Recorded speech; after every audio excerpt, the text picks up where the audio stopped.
Y quiero arrancar esta clase ubicándome en una zona topográfica que es muy bonita y es en Oaxaca. No sé si alguno de ustedes ha podido estar en Oaxaca, pero es un estado que queda muy cerca a Chiapas, a Puebla y a Guerrero. Y esa es su catedral principal, muy bonita. Estuvimos allí hace más de 10 años.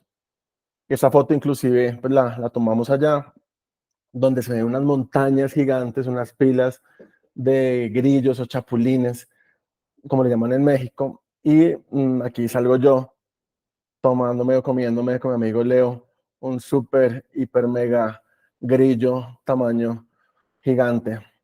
Y les traigo esta historia porque desde esa época ya me interesaba un poquito el tema de los hongos y los ibios de una manera más como de interés como recreativo.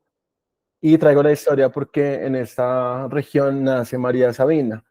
Seguramente mucha de la información que yo voy a decir aquí para algunos de ustedes es básica y para otros va a ser novedosa. Pues la idea de la masterclass es tener un lenguaje tranquilo, no tan científico, pero vamos a ir subiendo el nivel en la medida que avance la clase. Entonces, María Sabina fue una indígena, una mazateca, curandera, chamana, que fue muy famosa en esta región, en Huautla de Jiménez, en Oaxaca, y ella, digamos que tenía como una actividad más bien local inicialmente, hasta que de repente en esa época llega Gordon Wasson. Aquí está María Sabina con sus hongos y los cibios. En esa época llega Gordon Wasson, quien era un banquero y un etnomicólogo, una persona que estudia los hongos y los registra. Entonces el tipo llega, se encuentra con María Sabina y tiene una experiencia bajo un ritual, porque María Sabina hacía rituales nocturnos, donde sanaba a las personas, donde las curaba de alguna manera mediante el uso de hongos y los cibios, o los niños santos, como los llamaba. Y Gordon Wasson queda maravillado después de una experiencia mística, psicodélica, que más adelante vamos a definir. Entonces, él le gusta tanto esto que experimenta, que lo lleva a una revista muy famosa, que es Life, el año 1957. Y aquí él dice, pues, como el descubrimiento, pero vamos a ver que esto es muy antiguo. Aquí él dice el descubrimiento de unos hongos que causan visiones extrañas, visiones.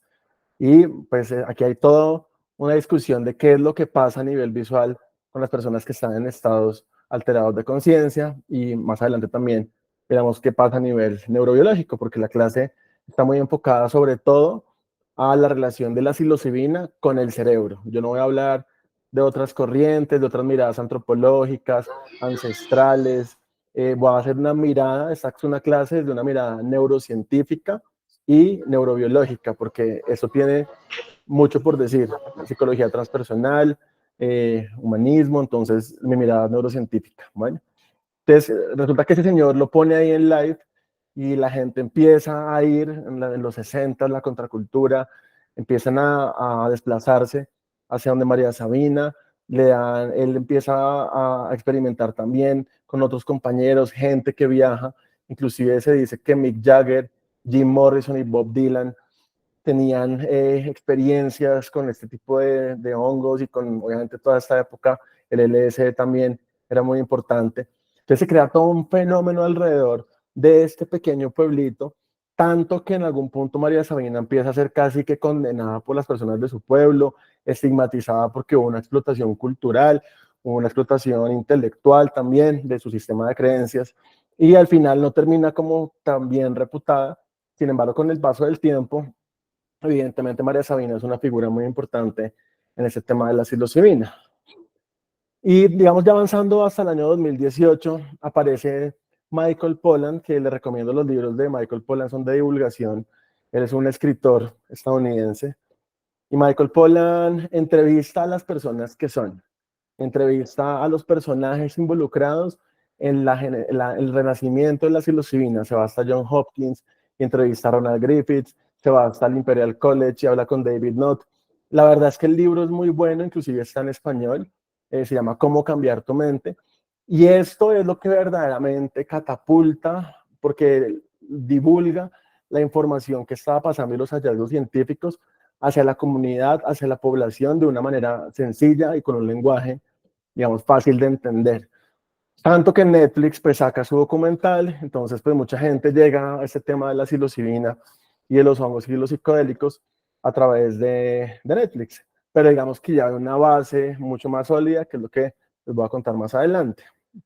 Hoy en día, si ustedes van a Oaxaca, encuentran algunos murales de María Sabina, como estos, donde se ven los hongos y los cibios, donde se ve pues ella en su cultura, se ve la unión con el cosmos, con el universo, se ven los animales que están aquí, que es muy representativo de las experiencias psicodélicas, lo místico siempre está detrás de todo esto. Aquí también vemos otro mural muy bonito, una fogata, el elemento ancestral, indígena, mazateca. Entonces, es bien interesante cómo se ha venido reconstruyendo toda esta noción que ya hace muchos años había comenzado. Incluso si ustedes quieren ir ya como realmente al origen de los hongos y los cibios y las culturas indígenas, hay algunos papers como este, donde nos muestran ya algunas esculturas mucho más antiguas. Estamos hablando que María Sabina fue en los años 50, pero hay hallazgos fósiles que hace más o menos 500 o 1000 años antes de Cristo, ya había una relación entre el consumo de hongos y los cibios y probablemente lo que algunos han considerado como el origen de ciertas religiones o la espiritualidad. Incluso también en otras regiones fuera de Mesoamérica, porque esto ha sido sobre todo en Guatemala y Mesoamérica donde se ha encontrado, pero fuera de Mesoamérica también otro paper bien interesante que nos muestra eso, el consumo de plantas psicoactivas y los rituales religiosos, los símbolos, las figuras. Hay gente que durante las experiencias psicodélicas o místicas empieza a ver letras en griego antiguo, imágenes arquetípicas.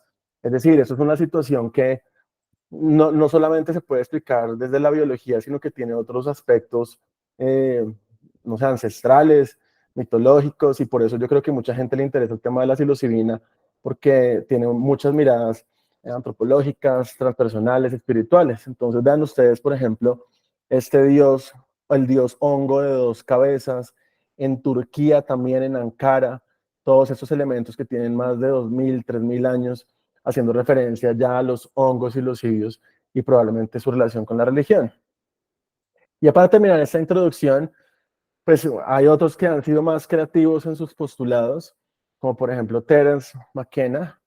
Él es un estadounidense, un etnobotánico y filósofo, y planteó una teoría que ha sido muy renombrada, que es la teoría del mono dopado o el mono drogado, así se traduce en español, donde él dice que cuando los antiguos homínidos, estos australopithecus, antiguos primates, salieron por la sabana africana, de repente se pudieron haber encontrado con hongos y los cibios, porque los hongos y los cibios típicamente crecen en el estiércol de los animales. Entonces ustedes van, por ejemplo, en Colombia a Bella de Leyva, que es un sitio muy común, y encima del popó pues, de la vaca habitualmente crecen los hongos y los cibios. Entonces él plantea que en la evolución humana de repente se pudieron haber encontrado estos hongos y el consumo de los hongos pudo haber disparado o potenciado la sensación de espiritualidad, de unidad con el cosmos, con el universo, algunos componentes mitológicos también,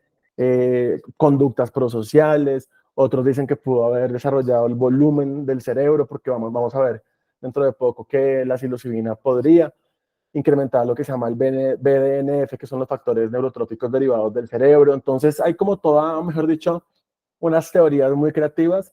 Esto suena bonito, pero pues no se puede comprobar, simplemente no hay un fósil que nos indique que esto existe, pero pues es bonito o suena interesante pensar que de repente fuimos producto de la mezcla entre el consumo de hongos y los cibios y un primate o unos primates caminando por la sabana africana. Entonces, bueno, ya entrando un poco más en materia, vamos a hablar de los hongos y los cibios. Los hongos y los cibios son una especie de hongos que se pueden dividir en más o menos 200 subespecies. Es decir, hay muchos tipos de hongos y los cibios. Yo no soy experto en micología, pero sí, digamos que tengo información básica como esta, y es que entre 180 y 200 especies de hongos y los cibios van a tener diferentes concentraciones de psilocibina según su genética, según su cultivo, según una cantidad de factores que hacen que, por supuesto, no todos tengan la misma concentración de psilocibina. Y ahorita les digo porque eso es un punto crítico al momento de consumir o administrar psilocibina, y es que no está tan fácil estandarizar cuántos miligramos de psilocibina puede tener cada uno, a menos que tengan un laboratorio de cromatografía. Entonces la psilocibina es una molécula que está en los hongos psilocíbeos, y básicamente cuando ingresa al cuerpo se desfosforila. Aquí está la molécula, vean, aquí está el fósforo, y cuando entra al cuerpo, en el hígado le quitan un fósforo, y esa quitada del fósforo la convierte en psilocina, y esa psilocina es la que se va a unir a los receptores de serotonina, que ahorita les explico un poquito. Yo sé que no todos son médicos, hay unos que sí. Entonces hay unos receptores en el cerebro que son de serotonina, y esa psilocina lo que hace es que se une y estimula esos receptores que se llaman 5-HT2A. Entonces, para hacer como una breve introducción a este aspecto de como las neuronas, los receptores, la serotonina, pues recuerden que el cerebro humano es un órgano que tiene más de 80.000 millones de neuronas. Dicen que tenemos tantas neuronas como estrellas en el universo. Es decir, imagínense cada neurona con las conexiones que tienen entre ellas, son trillones de conexiones sinápticas, y básicamente funcionan como este video, ¿no? Son transmisiones de impulsos nerviosos, son potenciales de acción, pero sobre todo a nivel micro o a nivel molecular pasa un fenómeno que es la sinapsis. Y la sinapsis básicamente es cuando una neurona libera un neurotransmisor hacia otra neurona que tiene unos receptores. En este caso, únicamente vamos a hablar de neuronas que liberan serotonina y que tienen receptores de serotonina. Lo que hace la psilocibina, esto es muy importante porque aquí hay mucha desinformación. La psilocibina no es que genere serotonina o no es que promueva la liberación de serotonina. La psilocibina lo que hace es que se une a los receptores de serotonina, a los receptores 5-HT. O sea, se va hasta allá y estimula los receptores en un concepto que llamamos agonismo. Hace un agonismo sobre receptores 5-HT, principalmente 5-HT2A. Aquí hay una gráfica que es bonita porque está la molécula de la psilocibina uniéndose al receptor 5-HT2A, es decir, casi que mimetiza la acción de la serotonina, y por eso va a haber una actividad serotoninérgica muy importante. Y es por eso que una persona que va a hacer una macrodosis no se le recomienda que esté tomando antidepresivos, porque la mayoría, si no todos los antidepresivos, aumentan la serotonina. Entonces, si ustedes tienen bastante serotonina en su sistema y le ponen una macrodosis que va a estimular esos mismos receptores, puede haber riesgo de efectos adversos por exceso de serotonina. Por eso la mayoría de protocolos, ahorita más adelante lo hablamos, quitan los antidepresivos antes de una macrodosis, no de una microdosis. Antes de una macrodosis la quitan 2 semanas antes para poder hacer la experiencia con macro, y después deciden o no si requiere retomar la medicación, porque hay gente que debe retomarla y hay gente que logra seguir adelante sin la medicación. Entonces, digamos que para ir adentrándonos en la investigación con psilocibina, tenemos que la investigación se divide en medicina como en dos grandes fuentes. Una fuente o un área es el área que llamamos preclínico. Preclínico es en ratones y en animales de laboratorio. Pueden ser cerdos, pueden ser ratas. Todo eso es preclínico. Esa es una fase muy importante porque ahí tienen que pasar todos los medicamentos que van a ser probados después en humano. Es muy raro que uno le dé a un humano a lo que no se ha probado en animales previamente. Y ahí hace su investigación clínica. Entonces les voy a mostrar aquí como ambas caras del asunto. Por un lado, se habla mucho de la neuroplasticidad. No sé si han escuchado esa palabra, pero la neuroplasticidad es un concepto complejo que implica cambios que pueden ser, como lo dice aquí la imagen, cambios moleculares, ya les explico qué significa eso, o cambios celulares, es decir, que ustedes, por ejemplo, si hacen ejercicio, tus neuronas se conectan mejor y el hipocampo crece porque hacen actividad física regular, eso está demostrado. Entonces, ¿qué pasa? Este artículo nos muestra cómo el consumo de ciertos, aquí lo hagan como de psicodélicos, ya miramos en particular cuáles, pueden hacer cambios moleculares Y eso implica, por ejemplo, que se sintetice una proteína. O sea, ustedes consumen psilocibina y eso, vamos a ver cómo podría sintetizar o expresar el aumento de una proteína que se llama BDNF, que son los factores neurotróficos derivados del cerebro. Entonces, consumo algo y genero algo en mi cerebro que es benéfico. Eso es parte de la neuroplasticidad. Pero también hay otros elementos de neuroplasticidad. Esos son conceptos un poquito más complejos, los que de pronto no están vinculados al área de la biología. Toca ahí como focus porque son conceptos que toca mencionarlos como son.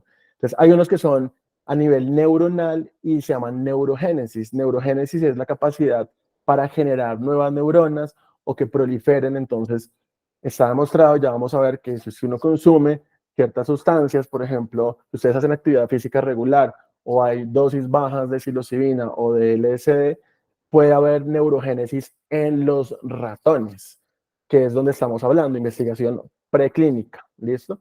O puede haber, por ejemplo, una mayor expresión de espinas dendríticas, es decir, una neurona, que es la que está acá, tiene mucha, como vimos en el video, y ante el consumo de cierta dosis de psilocibina, podría generar mayor ramificación o mayor número de espinas dendríticas. Y eso es muy importante porque genera más conexiones neuronales.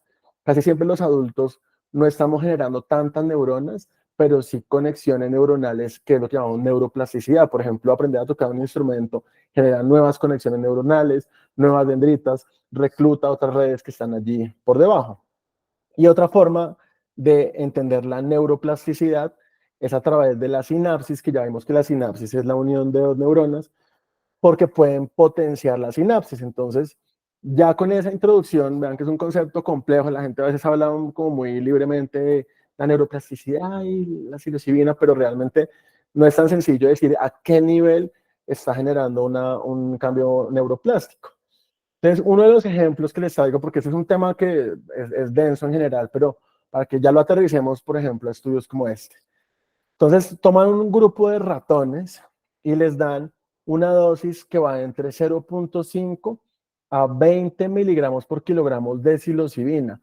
Eso pasado a un humano es una dosis de elefante, porque una macrodosis más o menos son 20 a 25 miligramos de psilocibina. Aquí a estos ratones les dan hasta 1400 miligramos de psilocibina. O sea, eso es una locura. Esos ratones deben, mejor dicho, irse al metaverso 10 veces y vuelven. Y lo que hacen estos investigadores es que después de que le dan esta mega macrodosis, los decapitan a los 90 minutos y miran si algo cambió en la expresión de sus cerebros comparado con los controles. Y lo que se han visto es que en el hipocampo, que tiene que ver con la memoria, ahorita les muestro una imagen, sí hay expresión de una serie de moléculas que estaban ahí y unos genes que estaban quietos. O sea, cambió la expresión genética del hipocampo, pero también cambió la expresión genética de ciertas regiones frontales. Y esas regiones frontales muchas veces van a tener que ver con la explicación de los síntomas depresivos o ansiosos o obsesivos compulsivos. Entonces, se ha empezado a ver que en los ratones sí cambia la expresión genética en zonas que son críticas para la salud mental. Otro estudio preclínico, vean ustedes, le dan una dosis única de psilocibina a los cerdos y también es un protocolo donde le administran esto, una dosis no tan alta, una dosis diría yo más decente, de 0.08 miligramos por kilogramo, que más o menos en un humano sería de 5.6 miligramos, que eso es una dosis intermedia. Las microdosis en miligramos son 1 a 2 miligramos de psilocibina, las macrodosis son 20 a 25 miligramos. Aquí dan como una dosis, digamos, intermedia y miden qué pasa en el cerebro con una sola dosis. Aquí fueron 9 cerdos y lo que vieron es que vean aquí en el hipocampo como después de un día, es decir, eso es algo que es súper rápido y es un mensaje que quiero dejar hoy, y es que la psilocibina a algunas personas les está dando la posibilidad de mejorar rápidamente. La mayoría de antidepresivos se demoran 2, 3, 4 semanas en actuar, pero ese tipo de intervenciones están siendo express y de alguna manera a la gente le gusta eso y la mejoría rápida pues es mucho más agradable. Entonces vean ustedes después de un día, como en el hipocampo hay un aumento significativo de las espinas dendríticas que hablábamos de la densidad sináptica, y también después de 7 días incluso incrementa más, que eso es lo otro que es interesante de la psilocibina, que no es esa molécula como un Dolex que uno se lo toma y ya a las 6 horas tiene otra vez dolor, sino que parece tener efectos neuroplásticos que duran en el tiempo.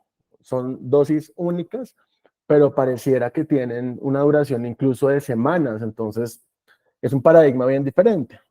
Y también se vio en la corteza prefrontal que después de más o menos 7 días también hay un incremento en esto. Entonces, la primera es una estructura que es el hipocampo, que es este. El hipocampo es una región que tiene que ver con la enfermedad de Alzheimer, que se atrofia, es una región que tiene que ver con la memoria episódica, el dónde, el cuándo. Es una región muy importante para la memoria reciente. Entonces, ¿qué está diciendo este estudio? Que a los cerdos, después de una dosis de psilocibina, les mejoraba básicamente la conectividad de su hipocampo. Y esto uno puede decir, bueno, de pronto tiene efectos neuroprotectores, porque algunas de las preguntas que hicieron tenían que ver con esto. Y la corteza prefrontal es esta, que es esta parte del cerebro que es adelante, por eso se llama prefrontal, y es muy importante porque las personas que, por ejemplo, tienen depresión, tienen una baja actividad de la corteza prefrontal. Por eso una persona que está deprimida se siente desconcentrada, desenfocada, se siente con poca motivación, con baja energía, porque hay un hipometabolismo de estas regiones frontales. Entonces está interesante que esta molécula cambia la expresión genética de la conectividad en poco tiempo de estas regiones. Siguiendo con este tema de la neuroplasticidad, lo que nos preguntamos es, bueno, pero esto mismo pasa en los humanos, ¿cómo hacemos para saber si esto ocurre o no en los humanos?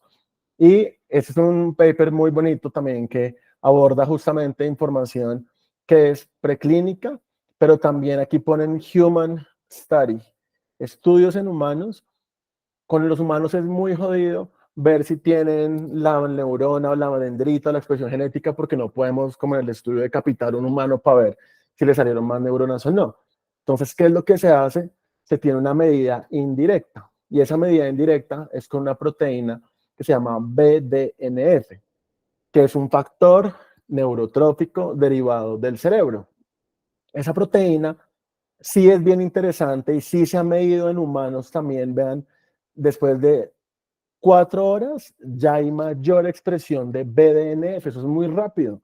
Eso es casi como después de una clase de spinning pasa lo mismo, el cerebro libera un montón de BDNF. Y sí se ha visto que con algunos psicodélicos, psilocibina, LSD principalmente, también a dosis bajas, es importante, las microdosis también podrían generar un incremento del BDNF, que al final, para no enredarlos más, es como si fuera un abono para una planta. El BDNF para las neuronas lo que hace es que aumenta la vitalidad, hace que se mueran menos, hace que una neurona funcione mejor. Entonces, en resumen, el consumo de psicodélicos a dosis bajas o incluso altas incrementa la producción de BDNF, que es una molécula que promueve la vitalidad neuronal. ¿Eso quiere decir que nos va a dar menos Alzheimer? Ni idea. ¿Que el cerebro se va a mejorar de aquí en adelante? Están en esas, pero por lo menos trae efectos benéficos y neuroprotectores bajo esta mirada. Ahora, se empiezan a encontrar publicidad.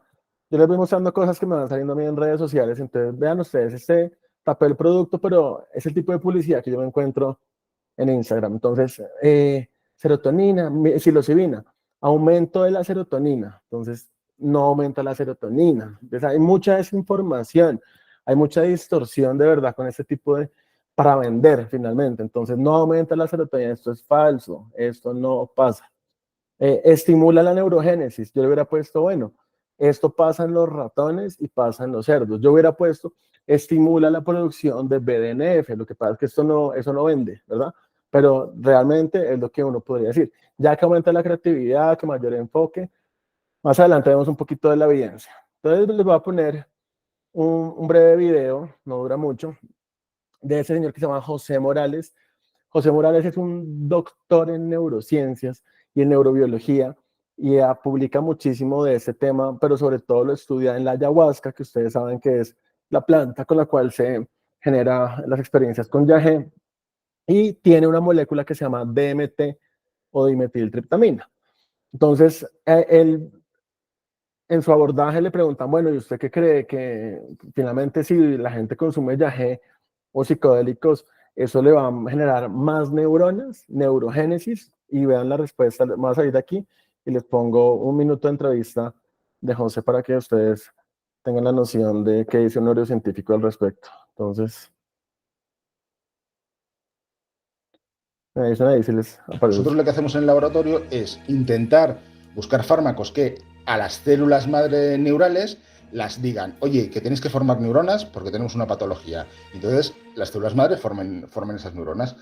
Uno de los compuestos que empezamos a utilizar, que pensábamos que podía tener valor neurogénico, se llama neurogénico, es decir, que va a formar neuronas, fue la DMT de la ayahuasca. Yo he estado a lo largo del último año y medio en varios grupos científicos de esos de los que te animan a tomar ayahuasca para cualquier cosa prácticamente. Y me ha sorprendido porque varios de ellos citan tus estudios a la hora de confirmar que realmente la ayahuasca sirve para, me comentan ellos, crear conexiones neuronales y cosas así. O sea, sí citan tus estudios. ¿Tú eso lo sabías o qué?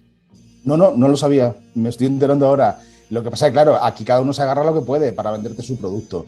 Los estudios que yo realizo en el laboratorio es con células y con animales de experimentación. Células, quiere decir, cogemos las células, sacamos y las hemos aislado del organismo, no es un organismo completo, ¿no? Y luego aparte en animales de experimentación. Los resultados que estamos obteniendo, espectaculares, en animales y en células de experimentación. En humanos no sé cómo va a funcionar esto, no sé si va a tener el mismo efecto. Bueno, entonces un fragmento interesante porque es una persona que está todo el tiempo trabajando en esto y publicando. Entonces, al final me gusta la frase donde él dice, no sabemos, no sabemos. Él no dice si genera neurogénesis o no. Él dice, no sabemos, porque está muy difícil saber si en un cerebro se crean nuevas neuronas a partir del consumo de psilocibina. ¿Listo? Entonces, ese es un fragmento que se los puedo enviar también. Entonces, vamos a pasar ya a otra parte que yo creo que es como la más interesante de la masterclass, y ya son los estudios en humanos. De hecho, ¿qué sabemos que pasa en nuestro cerebro? Verlo a nivel micro está muy difícil, pero sí se puede a nivel macro, con diferentes tecnologías, resonadores magnéticos funcionales, etc. Entonces, digamos que los estudios en humanos dependen de la dosis. Hay unos estudios que se han intentado hacer con microdosis, y recuerden que las microdosis son más o menos 1 a 2 miligramos de psilocibina, no de hongo seco, de psilocibina. Y las macrodosis son más o menos 15 a 25 miligramos de psilocibina, que la mayoría de gente que prescribe o que consume lo que hace es que utiliza tablas como esta, que son tablas de equivalencias, pero como dije al comienzo, son más de 200 tipos de hongos psilocíbeos, entonces esto no es siempre de esta manera. Incluso hay gente que se come un montón de hongos y no les pasa nada, y a veces de repente es que las concentraciones estaban bajas o tenían un fenómeno de tolerancia. Pero digamos que en términos generales, uno puede hacer como una conversión. Si ustedes quieren tener una macrodosis, más o menos entre 2,5 y 5 gramos del hongo podrían equivaler entre 8 y 20 miligramos de psilocibina, más o menos. Entonces, con las microdosis no hay estudios que nos muestren si el cerebro cambia, porque pareciera no tener como un impacto muy importante en la conectividad cerebral. ¿Listo? Ahorita más adelante volvemos con la microdosis. Pero con las macrodosis es donde se ha generado todo el volcamiento científico, las publicaciones, mejor dicho, la gente que dice que le cambió la vida, que mejoró de la depresión, que se sanó, que todo son con macrodosis.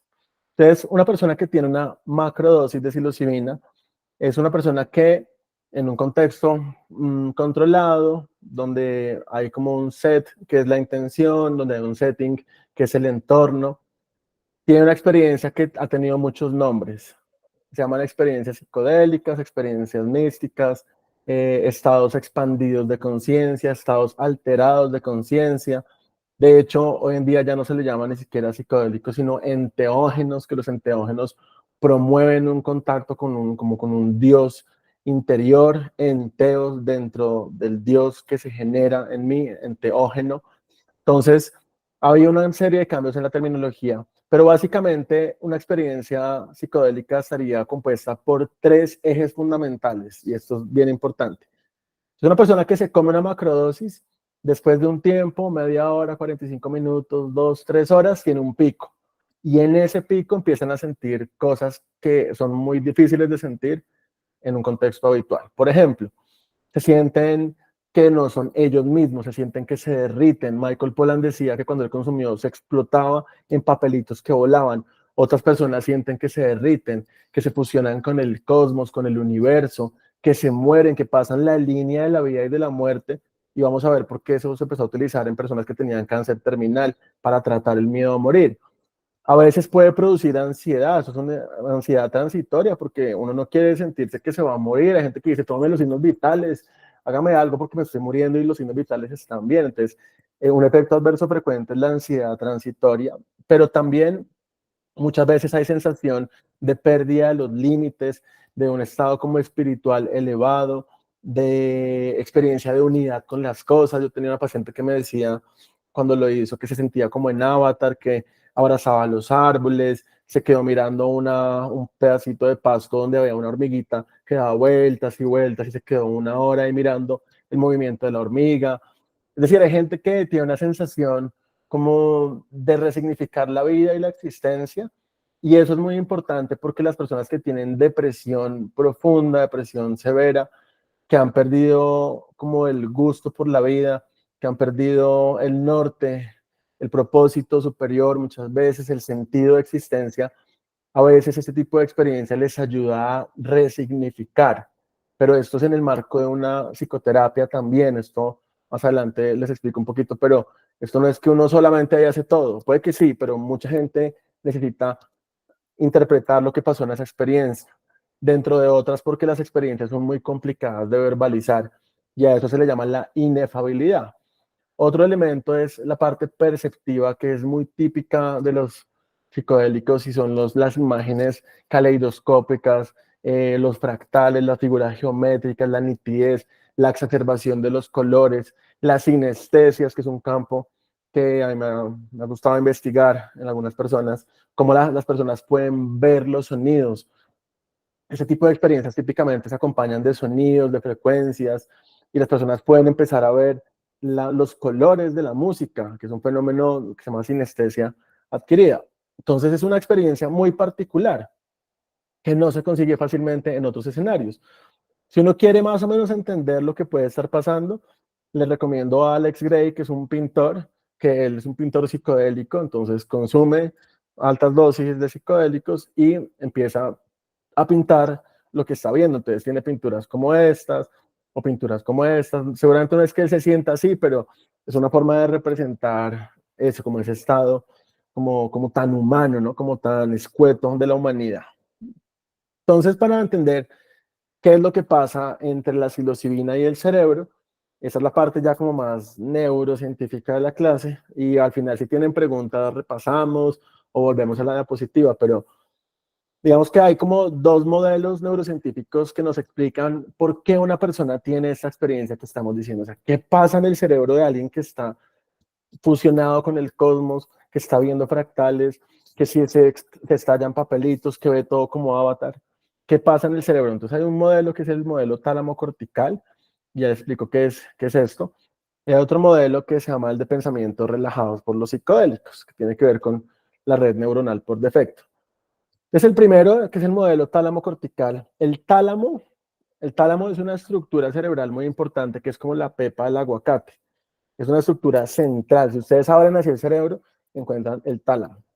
Y el tálamo es muy importante porque va a ser un gran nodo.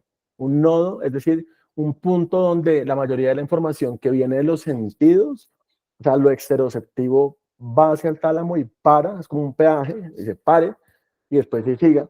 Pero lo interoceptivo también, todo lo que viene de las vísceras, de los órganos, de las articulaciones, del equilibrio, va también para el tálamo. Entonces el tálamo reúne información que es exteroceptiva e interoceptiva. Entonces es como un gran nodo. Imagínense ustedes como el Arco del Triunfo en París, donde hay mucha información que llega y tiene que pasar por ahí para seguir en su rumbo.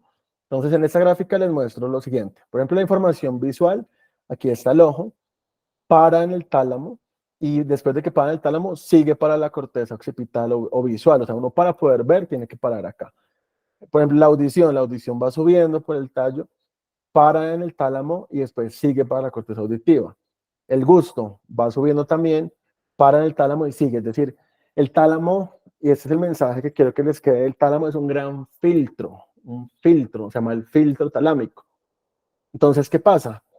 Que en el tálamo hay receptores, otra vez volvemos a los receptores 5-HT2A. ¿Se acuerdan que hablamos de los receptores de serotonina, que son a los que se une la psilocibina? Pues el tálamo tiene muchos receptores 5-HT2A. Y esos receptores hacen que se modifique la función de filtro talámico. Entonces, si ustedes cogen ese filtro y lo amplifican un poquito, ¿qué pasa? Pues pasa más información desde el medio externo hacia su cerebro y por eso todos los sentidos se exacerban con la psilocibina. Todo ahora es diferente, la visión cambia, la audición, todo es como más nítido, el tacto también, porque todos los sentidos se están amplificando dado que se reduce el filtro talámico. Entonces, incrementa la conectividad entre el tálamo y las cortezas sensitivas, es decir, todo eso se exacerba, como les digo, a nivel sensorial y disminuye a lo que se llama conectividad funcional entre el tálamo y las cortezas asociativas. Las cortezas del cerebro que son asociativas son otras que no tienen que ver tanto con los sentidos, sino con el pensamiento, con la introspección, con otros aspectos de integración de sentidos. Entonces, eso es importante, el cerebro cambia en su funcionamiento. ¿Qué es importante de la psilocibina? Que no afecta la memoria episódica. La memoria episódica es que uno se acuerde más o menos qué hizo y dónde lo hizo. Por ejemplo, el trago, el alcohol, si ustedes se emborrachan, la memoria episódica grave, se enlagunan. Ustedes recuerdan que estaban bailando a las 10 de la noche y la siguiente cena es a las 3 de la mañana por allá, durmiendo en su cama. Entonces, en la psilocibina, si generara amnesia, pues las personas no podrían recordar la experiencia. Y si no pueden recordar la experiencia, pues no tendría un valor terapéutico. Eso es muy importante porque la memoria episódica está en el hipocampo. Y recuerden que el hipocampo, la psilocibina lo que hace es que también lo conecta de alguna manera mejor. Entonces, la memoria está conservada en las experiencias místicas y con eso es que trabajan los psicólogos que hacen terapia asistida con psicodélicos. Lo otro es que puede incrementar la sensación de empatía y de cognición social. Por eso, digamos, muchas personas se sienten como más conectadas con los demás, con su familia, con su pareja, porque parece aumentar la actividad de las regiones prefrontales. Pero ojo, porque la psilocibina también genera desatención. Una persona que se siente que está volando, como decía una paciente, que se sentía un molusco en el mar, u otro que sentía literalmente que volvía a nacer, porque las experiencias psicodélicas son así, la persona se sentía en el canal del parto y que otra vez estaban naciendo, pues uno está desatento. Por eso es que alguien le tiene que cuidar a uno esto, el consumo o la experiencia, y no salir manejando, ¿verdad? O no salir como el caso que en algún momento sonó el piloto de un avión que aparentemente consumido y le dio por apagar los motores y se metió en un mierdero. Entonces, digamos que eso es importante o estar cuidando a un hijo, pues es decir, hay que cuadrar esto bien para que esa desatención nos lleve a efectos adversos o a contraproducencias. Entonces, miren, aquí les muestro también a Ronald Griffiths. Aquí hay como varios rockstars de la psilocibina en el mundo de las neurociencias. Uno es Ronald Griffiths, que desafortunadamente murió recientemente, pero él fue la persona que empezó a estudiar mucho esto en Johns Hopkins. Y él tiene un artículo publicado que se llama Si la psilocibina induce alteraciones en la conectividad talámica. Vean la importancia del tálamo. Entonces, esta estructura que está aquí es el tálamo. Él muestra cómo cambia con la psilocibina por los receptores de serotonina que mencionamos y la función de filtro se modifica. Entonces, el cerebro se empieza a conectar de una manera diferente. Por eso él pone diferentes partes del cerebro y el cerebro empieza a hablar o a hablarse o a comunicarse diferente. Vamos a ver que esto le han llamado desincronización. El último paper hablan de cómo la psilocibina desincroniza el cerebro, pero es básicamente cómo las diferentes partes del cerebro cambian esa comunicación. Entonces, a mí me interesaba mucho la comunicación entre lo visual y lo auditivo, porque las personas ven la música. Ustedes saben, les conté al comienzo que yo tengo una maestría en neuromúsica, soy baterista, me encanta todo ese tema del cerebro y la música. Entonces yo decía, pero ¿por qué una persona puede llegar a ver la música? Entonces Esa experiencia se llama la experiencia sinestésica. Sinestésico significa sin, es unión, estésico significa sentido, la unión de sentidos, uno lo visual con lo auditivo. Y en una sinestesia, digamos, la definición formal es una modalidad o un estímulo que ingresa por una modalidad sensorial, por ejemplo, un estímulo que ingresa por el oído, pero genera percepciones en otras modalidades sensoriales. Por ejemplo, la visión, pero una persona podría oler a chocolate y escuchar un sonido, o podría ver el color rojo y sentir el sabor a fresa. Hay muchas personas que tienen muchos tipos de sinestesias, hay cientos de sinestesias, pero esa es una sinestesia que es inducida por sustancias, y no solamente por la psilocibina, también el LSD lo puede generar, el peyote, la ayahuasca o los hongos psilocíbios. Entonces son sinestesias inducidas por psicodélicos. Esto no se va a escuchar, pero yo tengo pues, una gran amiga que ella trabaja hace mucho tiempo con este tipo de moléculas en un colectivo que se llama Nauta, y alguna vez la entrevisté y me decía ella, fíjense ustedes, comía muchos gramos de hongos, ahí está el relato, 6, 7 gramos, una dosis grande.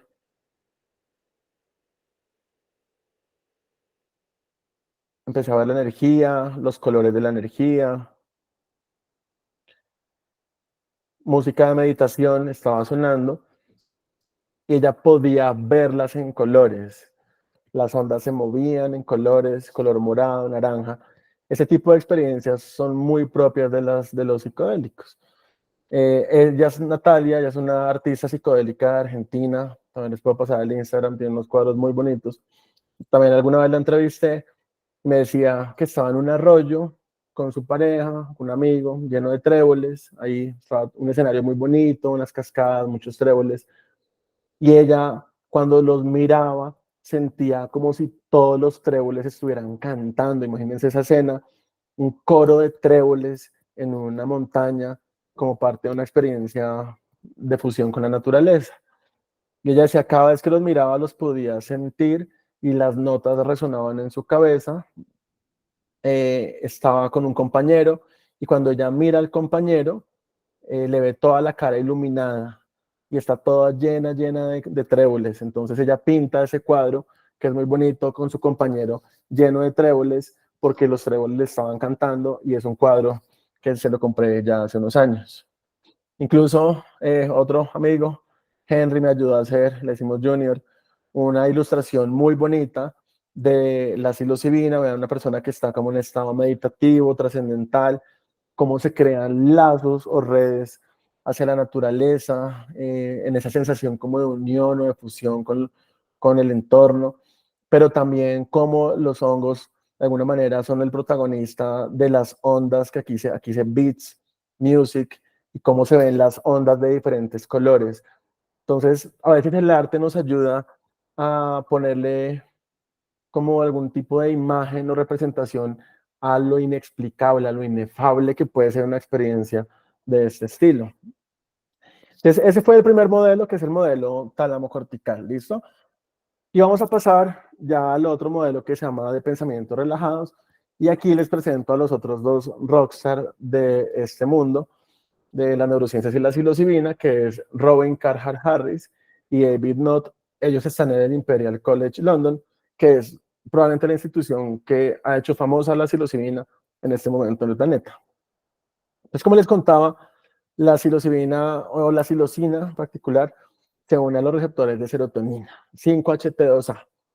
Y esos receptores de serotonina están distribuidos en diferentes partes del cerebro. Hay muchos tipos de receptores, 1A, 1B, 2A y 4. Pero los 5-HT2A, bueno, 5-HT2A tienen esta distribución que se ve en rojo. Donde ustedes ven que hay rojo, es porque hay más concentración o más densidad de receptores 5-HT2A. Y le dice, bueno, pero ¿y qué esas regiones? ¿Qué onda con esas regiones? Pues, por ejemplo, esta región que está aquí se llama el cíngulo posterior, y es muy importante para todos los aspectos de las memorias autobiográficos, para tener una construcción del self, del yo. Cuando, por ejemplo, una persona tiene un infarto o un tumor allí, puede tener síndromes donde no se reconoce a sí mismo, donde la mano se le mueve sola. Entonces, es muy importante esas regiones porque ahí hay muchos receptores de serotonina. en lo autobiográfico, en la perspectiva de sí mismo, en las regiones frontales mediales que tienen que ver con la cognición social, con la motivación, y en las regiones del lóbulo temporal. Entonces, son unas áreas muy específicas que básicamente se sobreponen a una red que en el mundo de los psicodélicos y la psilocibina se la tienen que saber, mejor dicho, si después de esta clase esta red no la tienen clara, no decimos nada. Entonces es la red neuronal por defecto. La red neuronal por defecto se llamó así porque las personas cuando las metían en estos aparatos para ver la actividad cerebral, empezaban a, yo digo como a espalomarse, decimos en Colombia, o como a divagar, como cuando uno está aburrido en un avión que no arranca, o en un bus que está ahí como en un trancón, y uno empieza a divagar, se va para el futuro, ay, se me olvidó pagar esto, pero tengo que llamar a tal persona, o de repente se le ocurre una idea extraordinaria. Por eso es por defecto, es una red que se prende cuando uno está allí básicamente haciendo nada. Y esa red justamente tiene que ver con estas regiones que estamos hablando, donde están los receptores de serotonina 5-HT2A y donde la psilocibina llega y actúa de manera principal. Entonces, esta red, como les decía, es la red como de la ensoñación, en inglés la llaman como el mind wandering, el vagabundeo mental. Es una red que tiene que ver también con la creatividad, cuando uno está, el momento eureka no llega cuando uno lo está buscando, sino cuando uno está por allá bañándose y dice, claro, la respuesta era esta. Pero las personas que tienen ansiedad o depresión tienen esta red aparentemente hiperactiva. Entonces, las rumiaciones son un síntoma muy importante de la depresión. Soy un imbécil, soy un estúpido, no sirvo para nada, estoy gordo, estoy flaco, nadie me quiere, me van a echar del trabajo, la vida es una mierda, ¿por qué tomé esta decisión? O sea, las rumiaciones circulares son un síntoma muy frecuente en la depresión, pero en la ansiedad también. Entonces, me van a echar del trabajo, me va a echar mi pareja, me voy a quedar sin dinero, nos vamos a enfermar, ya viene la viruela del mono, otra pandemia, ta. La máquina era todo el tiempo, aparentemente es explicada por estos loops, estos circuitos que están prendidos, hiperactivos. Entonces, ¿qué pasa? Que una persona que tiene una experiencia de macrodosis, pues se le cambia la conectividad del cerebro. Básicamente, esta red neuronal por defecto, dice David Nutt, se la resetea, tal cual lo escribe en un artículo. Lo que hace la psilocibina es, ¿sabe qué? Venga, le reseteo la red neuronal por defecto. Y esa reseteada, en algunas personas, tiene un efecto terapéutico impresionante porque como que descansan de alguna manera de la rumiación. Cuando estaba en Canadá y estaba hablando con uno de los médicos expertos en este tema, él ponía la metáfora que el cerebro tiene como si fuera una montaña. Imagínense una montaña que tiene nieve y tiene muchos caminos que ya están trazados, donde uno recorre una y otra vez el mismo camino. Con este tipo de sustancias es como si volviera a nevar y uno pudiera pensar diferente o pensar por otros caminos y no recorrer siempre las mismas trazas. Entonces, esas son como las formas que tenemos para entender esto. Carhart Harris también pone en ese artículo, es muy bonito, que cuando hay consumo de psilocibina vean cómo cambia la actividad cerebral. Esto es placebo. Placebo es nada, azúcar, y le miden la actividad o la conectividad cerebral a lo que se llaman como módulos, los representan así con colores, con tamaños. Entonces, si normalmente mi cerebro se conecta así, el verde con el amarillo, el azul con el rojo, si normalmente estoy conectado así, áreas frontales con no sé qué, parietales, cuando una persona tiene una macrodosis de psilocibina, hay un estado de hiperconectividad cerebral. O sea, el cerebro empieza a hablar diferente, por eso uno empieza a ver los colores, se acuerda uno cuando era pequeño tal cosa, la gente vuelve a nacer, se conecta con el cosmos, resignifica la vida, el que está fumando dice como, oiga, pero esta mierda que estoy fumando, que el aire es tan bonito, porque le estoy metiendo humo a mi cuerpo. Entonces para las adicciones, más adelante hablamos, también hay un efecto porque la gente como que resignifica muchas de las cosas que hacen automático. Entonces, digamos que la conectividad cerebral es un concepto súper complejo que no pretendo ahondar, pero todos esos estudios hablan de conectividad funcional. Y básicamente ustedes en el cerebro, si tienen dos áreas, por ejemplo, ven aquí el área que está en amarillo, que es una región parietal con una región frontal. Las que están en amarillo literalmente vibran a la misma frecuencia. O sea, uno tiene partes del cerebro que están conectadas funcionalmente, es decir, que vibran a la misma frecuencia. Por ejemplo, las que están aquí en azul, que son regiones parietales, también IPS, el surco intraparietal, vibra también con otras regiones del cerebro. Entonces, el cerebro está conectado funcionalmente. Esto para explicárselo mejor, quise traer como esta metáfora, este ejemplo. Imagínense un edificio. Y en el edificio, cuando lo construyeron, solamente ustedes se pueden comunicar los rojos con los rojos, los azules con los azules y los morados con los morados. No hay forma de que este rojo se comunique con el morado. Así funciona ese edificio. Así funciona el cerebro en términos de conectividad funcional.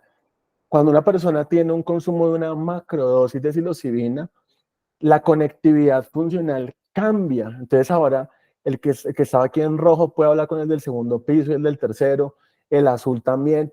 Es decir, la forma como el cerebro se comunica entre él cambia. Y eso es lo que podría dar eventualmente un valor terapéutico, porque las personas empiezan a entender cosas como desde otra mirada. Pero también podría despertar algunos demonios, como ya veremos más adelante. Entonces, el último artículo, mejor dicho, la clase más actualizada no puede estar, del 17 de julio de este año, lo que dice es eso. Mire, la psilocibina, en conclusión, lo que hace es que desincroniza el cerebro. Si usted estaba sincronizado de esta manera, pues lo que hace la psilocibina es que se lo desincroniza y eso sonaría como algo como feo, como caótico.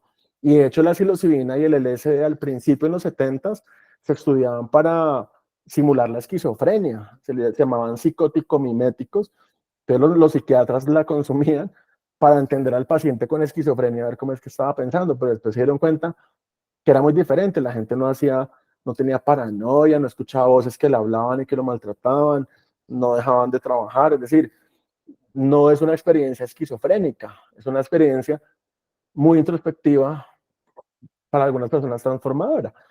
Y en este estudio lo que muestran es que todas las redes neuronales que existen, la que más cambió, vean ustedes cuál es, la default mode, la red neuronal por defecto.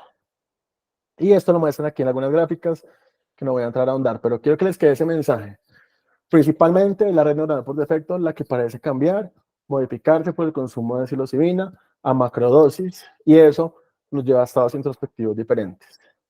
También Katrin Preder, que es una psiquiatra, bueno, una neurocientífica de Suiza, ha estudiado mucho este tema de la conectividad funcional, así se llama, lo que estamos hablando de conectividad funcional, y ella dice, mire, bajo una macrodosis, las zonas que están en azul bajan la conectividad funcional, que son toda la red neuronal por defecto, la apaga, la pensadera, la rumiación, venga, se la apaga un momento, y le activo las zonas sensoriales, lo sensitivo. O sea, cuando dicen el mindfulness estar aquí ahora, pues ese tipo de experiencias exacerben ese aquí y ahora muchísimo, porque la gente realmente se le prende el cerebro en términos sensitivos. Incluso lo visual, pues es mucho más activo. Vean las cortezas visuales, la conectividad funcional está muy exacerbada. Por eso las experiencias psicodélicas son tan visuales y la gente empieza a ver fractales, figuras caleidoscópicas, animales mitológicos, son como los sueños son predominantemente visuales. Y de hecho, Siddhartha Ribeiro, que es un investigador brasilero, tiene un podcast, se lo recomiendo ahí en Despiertamente, que habla de los sueños y los psicodélicos, como tienen tantos parecidos, parece como un sueño, esto que estamos hablando, que estamos viendo.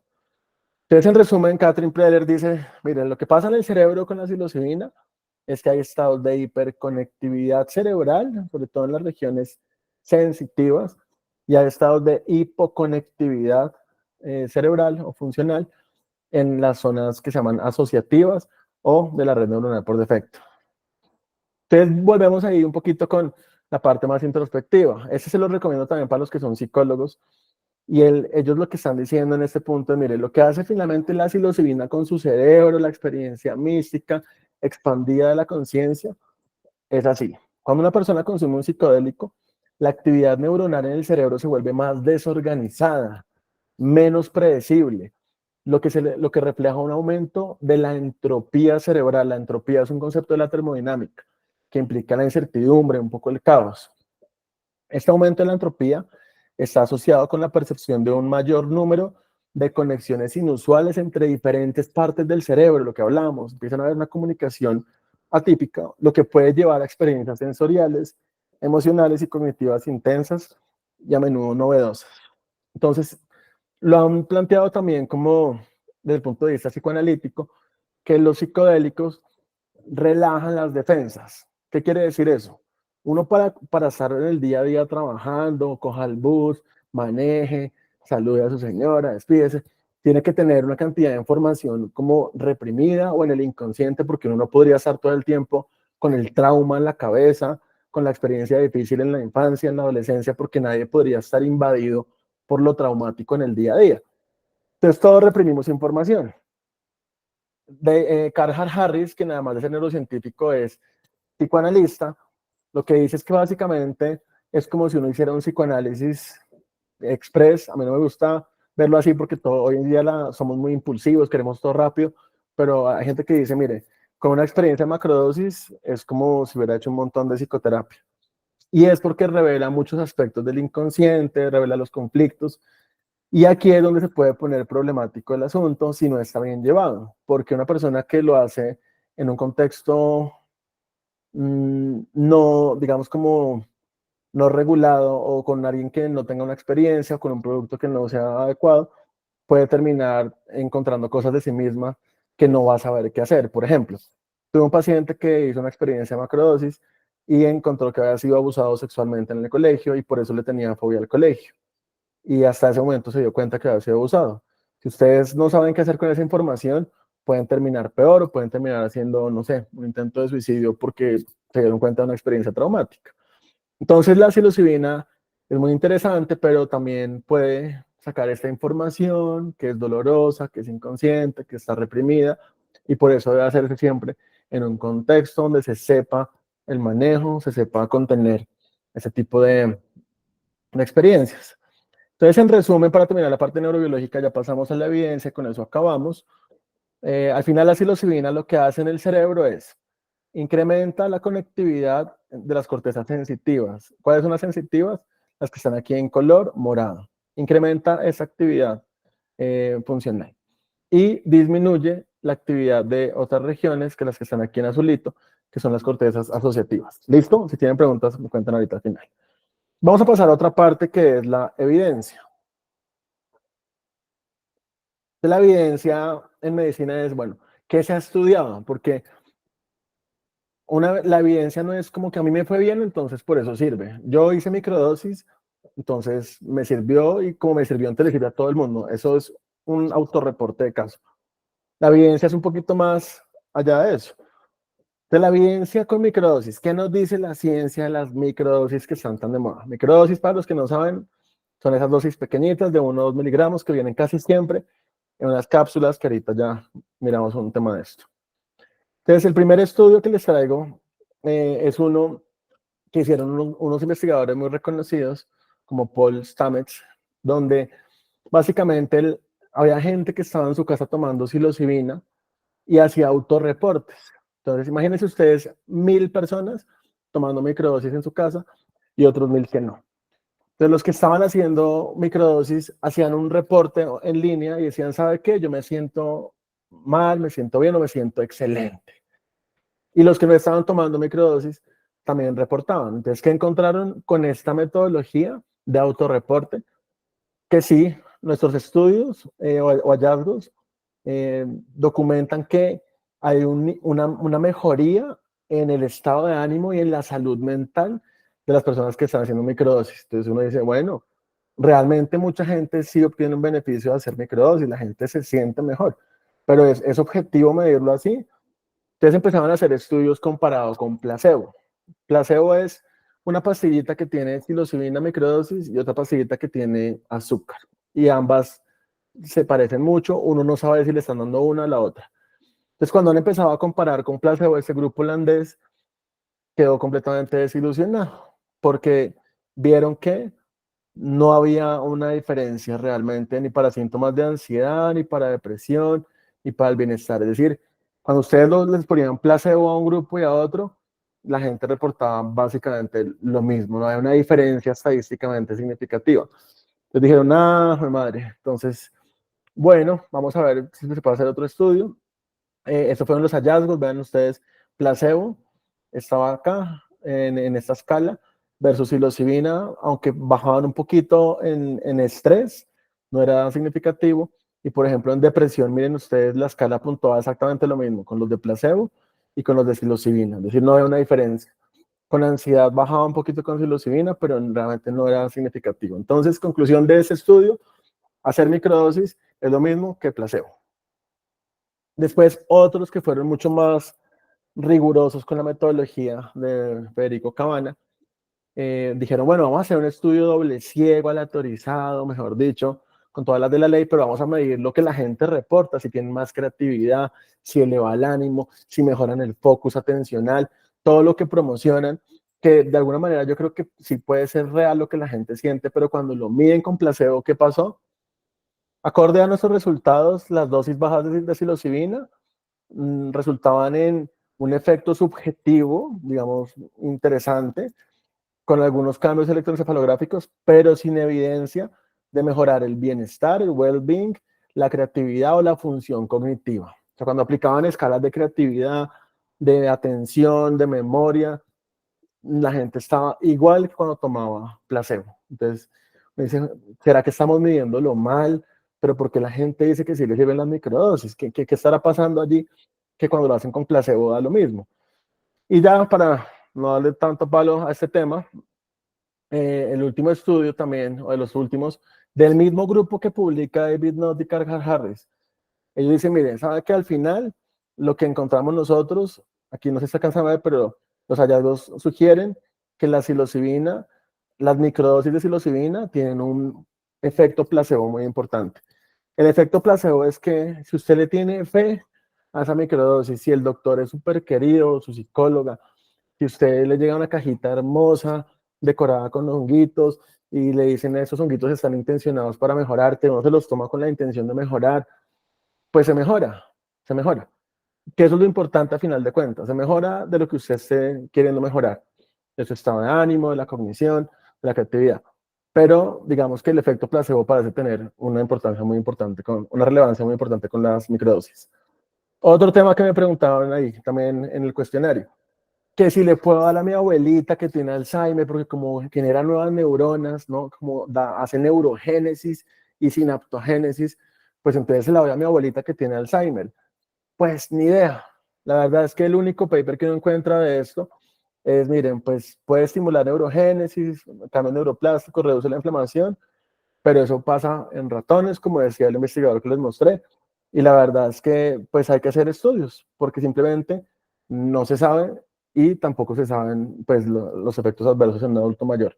Pero yo no creo que sea como tan nocivo si estamos hablando de dosis bajitas. Una macrodosis en una persona con Alzheimer, yo sinceramente no la recomendaría. Ahora, que si en autismo, también me preguntan un montón, que en neurodivergencia, si en autismo, las microdosis, pues hay ambas caras. El único paper que encontré es este, y lo que dice es, bueno, si la psilocibina incrementa la cognición social, te vuelve más empático, es una molécula prosocial, podría ayudar para las personas que tienen autismo. Porque en el autismo un rasgo típico es que uno es muy aislado, uno es aislado socialmente, se siente como incómodo con el contacto social, es inadecuado socialmente. Ahora, los pacientes que yo veo con autismo tienen autismo muy profundo, que ni siquiera pueden hablar, que se pegan en golpes en la cabeza, uno que se estalló los ojos a punta de puños, es decir, el tema del autismo tiene todos los matices, pero la gente diría, bueno, puede ser más prosocial. Entonces esta gente dice, aunque puede tener ese efecto, dicen ellos, hemos encontrado efectos adversos, incluyendo incremento de la agresividad y estados disociativos en esta población. Entonces, no sé, le vas a dar a tu primo que tiene autismo, no sé, piénsalo porque no se sabe, se está hasta ahora planteando el potencial uso. Y ya la evidencia con macrodosis es muy diferente, porque esto es lo que sí realmente ha cambiado, pues, el paradigma de la psiquiatría, de la medicina. y son las macrodosis, sobre todo en varios contextos que les voy a mencionar, y ya con eso acabo. Lo primero que se estudió en Johns Hopkins con Ronald Griffith, vean aquí otra vez, Ronald Griffith, este personaje es un hit, y era gente que tenía miedo a morir, gente que tenía cáncer terminal, cáncer de páncreas con un pronóstico terrible, renal, que le quedaban meses de vida, pero tenía mucho miedo a morir. Entonces les daban macrodosis de psilocibina, tenían experiencias místicas donde se conectaban con Dios, donde les hablaba un ser divino, espiritual, donde se morían durante la experiencia, se metían en un hoyo negro por horas y después salían como si hubieran renacido.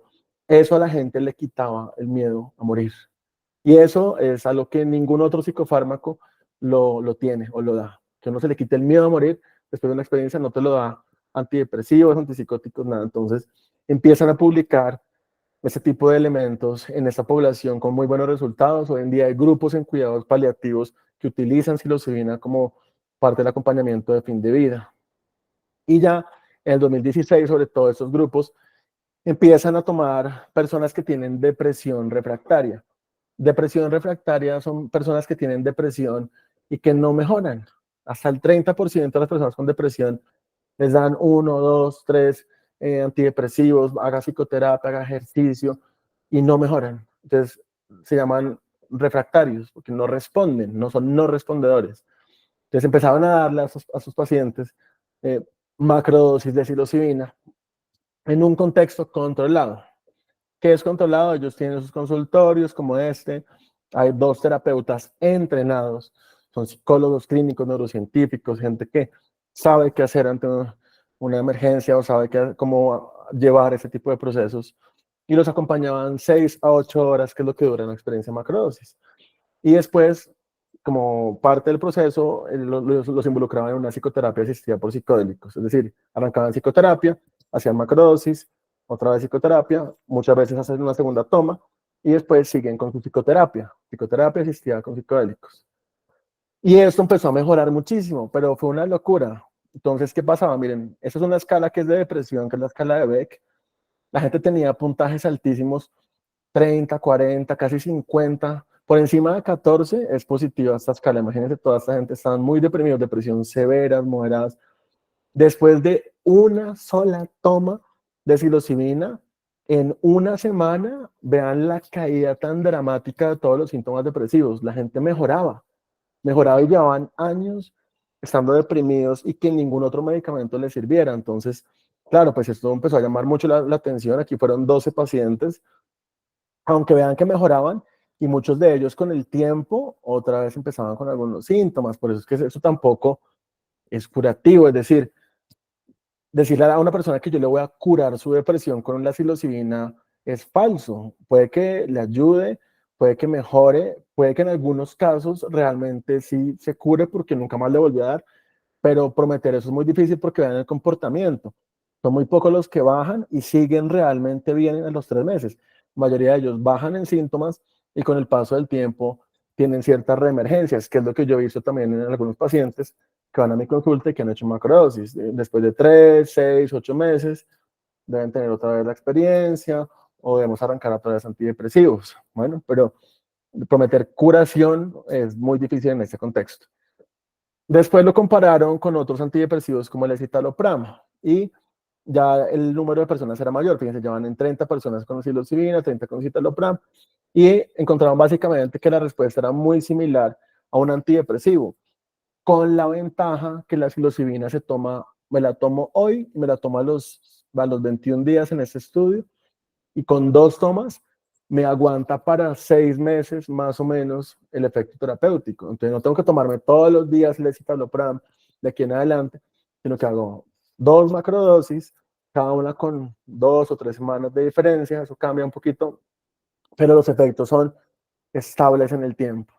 Y eso obviamente cambia la forma como estamos manejando los psiquiatras las condiciones de salud mental. No es todos los días la pastilla, sino haga esto, después lo otro, y acompáñelo obviamente de hábitos, de ejercicio, de buena dieta. Entonces se está cambiando el paradigma, evidentemente. Pero empezaron a aparecer una serie de efectos adversos. Entonces la gente le estaba dando un poco de dolor de cabeza, náuseas, fatiga, a veces palpitaciones, hay que tener cuidado con personas que sean hipertensas también, no hay que darle a todo el mundo, en estos estudios no le dan a personas con esquizofrenia, con trastorno bipolar tipo 1 tampoco le dan, que estén tomando antidepresivos concomitantemente tampoco, que tengan trastorno de personalidad límite tampoco, que estén embarazadas tampoco, todos los excluyen porque no se sabe, sobre todo en embarazadas no se sabe, y es mejor no experimentar con un bebé ahí en proceso, ¿verdad? Entonces, digamos que sí tienen muchos criterios de exclusión en este tipo de estudios. Y ya de los últimos que han salido, ya con una sola dosis de psilocibina para el tratamiento de la depresión refractaria, pero quiero que ustedes vean que ellos, todos estos grupos de investigación, nunca machacan el hongo y se lo dan al paciente. Eso lo hacemos en esos países porque no tenemos cómo sintetizar la psilocibina. Pero ellos, todos esos grupos utilizan psilocibina sintética. Sintética es que en un laboratorio ustedes pueden recrear la molécula, que fue lo que hizo Hoffman en los 70 con la psilocibina, sintetizó la molécula en su laboratorio, y de esa manera ustedes saben exactamente cuántos miligramos le dan al paciente, si le dan 25, 10 o 1 miligramo. De resto son aproximaciones, ¿listo? Entonces ahí cambia mucho la metodología. Y en ese estudio vean ustedes que con la de 25 miligramos, la depresión también baja muchísimo, incluso en 2 días. Imagínense ustedes tener una depresión terrible y en 2 días ya estar mucho mejor después de una macrodosis. Comparado, vean, con la de 1 miligramo, una microdosis realmente no bajó tanto la escala. Y también empezaron a padecer efectos adversos indeseables. Hubo 4 personas que hicieron intento de suicidio después de la macrodosis en el grupo de psilocibina, que ya eran casi 80 personas. Entonces uno dice, bueno, fue por la psilocibina, fue por la depresión, qué fue lo que pasó, por qué terminaron con intentos de suicidio, qué fue lo que descubrieron que no les gustó. Entonces por eso es que aquí hay que tener cierto nivel de prudencia con este tipo de moléculas.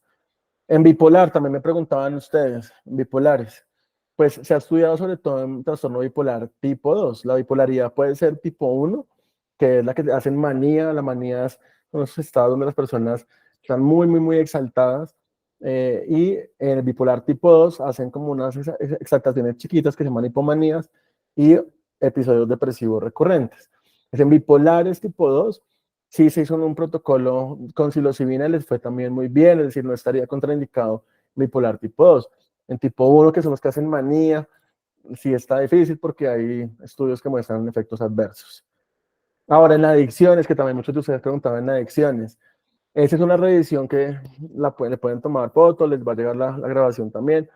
Y básicamente la gente pregunta, bueno, pero ¿qué tan adictiva es la psilocibina? Porque entonces, doctor, usted hablando de eso, entonces la gente se va a poner a consumir psilocibina, se va a volver adicta a la psilocibina.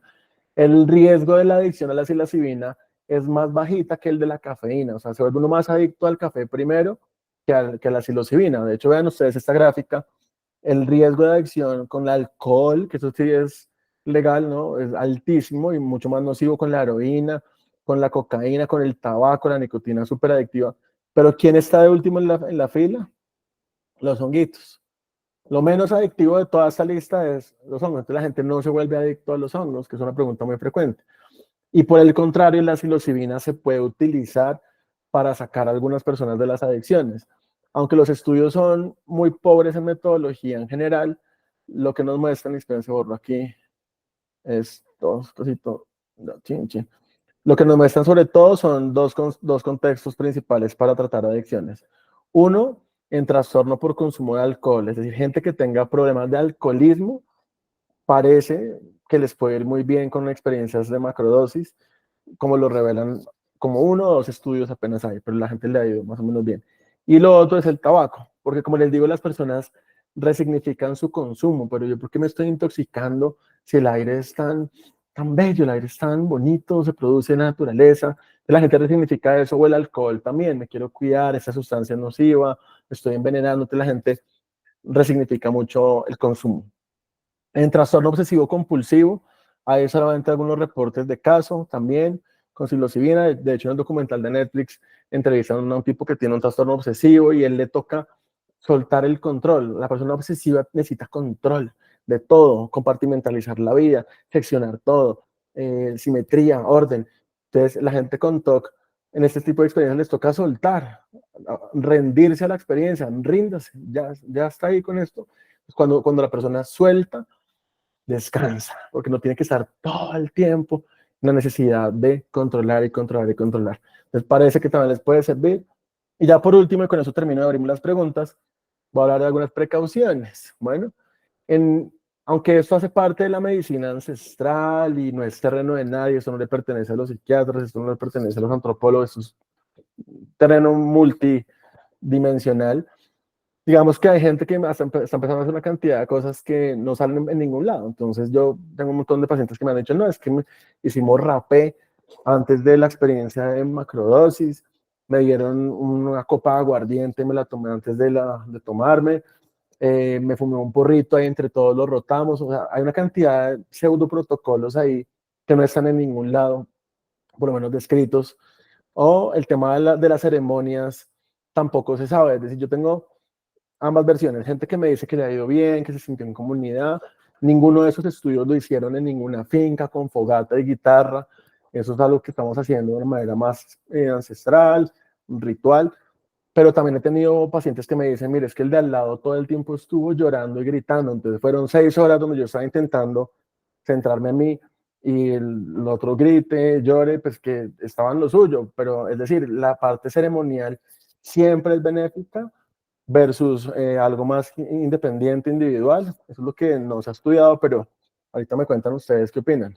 Entonces, digamos que la experiencia con psilocibina, ese estudio me gusta mucho porque se llaman estados mentales pivotales. Pivotales es que ustedes le dan un giro a su vida en este momento. Esa experiencia me cambió la vida. Y hay gente que le puede ir muy bien porque el entorno era adecuado, la persona que lo cuidó, lo intencionó, el setting, pero hay otros que les puede ir muy mal. Y a mí casi todas las semanas me llegan mensajes por Instagram de gente diciendo, doctora, ayúdame porque es que tuve una experiencia de psilocibina y me fue mal. Entonces les pongo uno de los tantos mensajes que me llega. Hace 3 semanas hice una terapia de psilocibina, duré 8 horas en ese viaje, iba para aliviar mi ansiedad. Fue muy fuerte para mí esa terapia, soy paciente altamente sensible. La dosis que todos utilizamos fue la misma, pero en mi caso me cayó súper mal. Ya han pasado 3 semanas y sigo con alteraciones nerviosas, el olfato auditivo, y se transformó en más ansiedad, en pánico. Jamás en mi vida había sufrido de estos ataques de ansiedad, ni pánico y nerviosa. Es decir, a gente que no le va bien, es decir, no es la panacea, porque se está vendiendo así, como ya la cura, la panacea. Hay gente que lo ha hecho en contextos que no supieron cuidar la experiencia o llevarla y han terminado también en eso. Otro, miren, consumió hongos y secuestró a una persona con enanismo creyendo que era un duende, la gente haciendo locuras con esto. Un banquero en Estados Unidos que se suicidó, se mandó de un piso 36 después de una experiencia con hongos mágicos, dice la portada de este periódico. Otro que se intentó inyectar un té con hongos, psilocibios, la gente haciendo locuras porque esto ya está desbordado, como les digo, como esto crece tan fácil, o lo puede cultivar uno en la casa, pues pasa de todo. Incluso este mismo grupo también sacó un paper que me gustó mucho, que son los riesgos de empeorar después del uso de psicodélicos. O sea, hay gente que ellos le llaman respondedores positivos, gente que le va bien, respondedores neutros, gente que no sintió nada, y respondedores negativos, o sea, gente que le fue mal.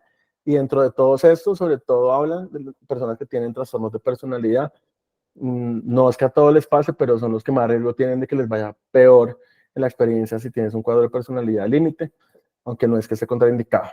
Otros, lo que les decía, en bipolares tipo 1 también, este grupo encontró 17 casos donde se activó la manía, la psicosis y la manía después del consumo de psilocibina en bipolares tipo 1.